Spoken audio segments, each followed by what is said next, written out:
بسم اللہ الرحمن الرحیم۔ سیدنا ابو ہریرہ رضی اللہ تعالیٰ عنہ بیان کرتے ہیں کہ سیدنا ابو ذر رضی اللہ تعالیٰ عنہ نے کہا، اے اللہ کے رسول، صاحب مال لوگ تو سارا اجر لے گئے ہیں۔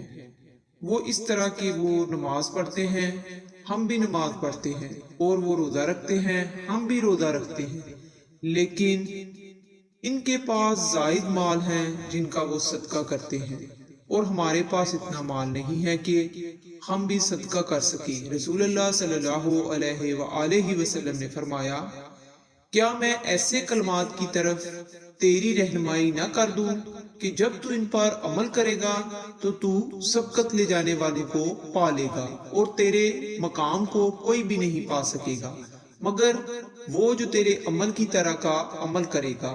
میں نے کہا، کیوں نہیں اے اللہ کے رسول؟ آپ صلی اللہ علیہ وآلہ وسلم نے فرمایا، تو نے ہر نماز کے بعد 33 مرتبہ اللہ اکبر، 33 مرتبہ سبحان اللہ اور 33 مرتبہ الحمدللہ کہنا ہے، اور اس دعا کے ساتھ اس کو ختم کرنا ہے، لا الہ الا اللہ وحدہ لا شریک لہ لہ الملک ولہ الحمد وہو علی کل شیء قدیر۔ ایک روایت میں ہے، تو نے ہر نماز کے بعد 33 مرتبہ سبحان اللہ، 33 مرتبہ الحمدللہ اور 34 مرتبہ اللہ اکبر کہنا ہے۔ مسند احمد، حدیث نمبر 1862۔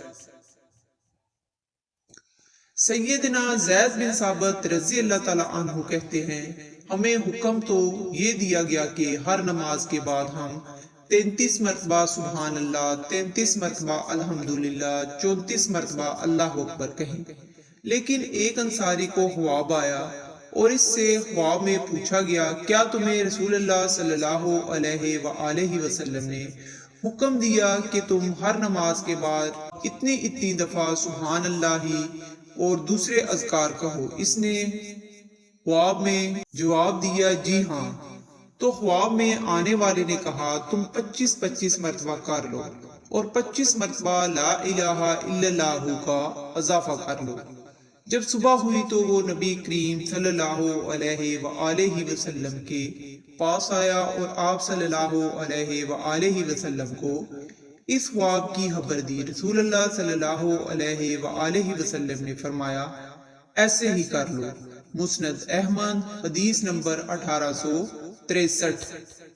سیدنا عبداللہ بن عمرو بن عاص رضی اللہ تعالیٰ عنہ بیان کرتے ہیں کہ رسول اللہ صلی اللہ علیہ وآلہ وسلم نے فرمایا، دو خصلتیں ہیں، جو ان پر محافظت کرے گا وہ اسے جنت میں داخل کر دیں گی۔ وہ دو آسان تو ہیں لیکن عمل کرنے والے تھوڑے ہیں۔ لوگوں نے کہا، اے اللہ کے رسول، وہ دو ہیں، کون سی ہیں؟ آپ صلی اللہ علیہ وآلہ وسلم نے فرمایا، ہر فرض نماز کے بعد 10 مرتبہ الحمدللہ، اللہ اکبر اور سبحان اللہ کہنا، اور پھر جب تو اپنے بستر پر آئے تو 100 مرتبہ سبحان اللہ، اللہ اکبر اور الحمدللہ کہے۔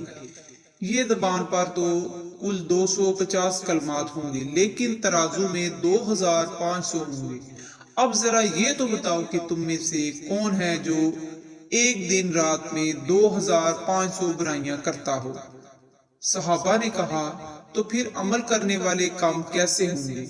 آپ صلی اللہ علیہ وآلہ وسلم نے فرمایا، شیطان نماز میں ہی تمہارے پاس آ جاتا ہے اور ضروریات یاد کروانا شروع کر دیتا ہے، پس وہ سلام کے بعد فوراً کھڑا ہو جاتا ہے اور یہ کلمات کہہ نہیں پاتا۔ اسی طرح وہ رات کو سوتے وقت بھی آ جاتا ہے اور اس کے ذکر سے پہلے ہی سے سلا دیتا ہے، پس وہ یہ کلمات نہیں کہہ پاتا۔ راوی کہتا ہے، میں نے دیکھا کہ رسول صلی اللہ علیہ وآلہ وسلم اپنے ہاتھ سے ان کو شمار کرتے تھے۔ مسند احمد، حدیث نمبر 1864۔ اور رسول اللہ صلی اللہ علیہ وآلہ وسلم نے ارشاد فرمایا، اللہ اس کے چہرے کو روشن کرے جو حدیث سن کر آگے پہنچائے، صلی اللہ تعالی علیہ وآلہ وسلم۔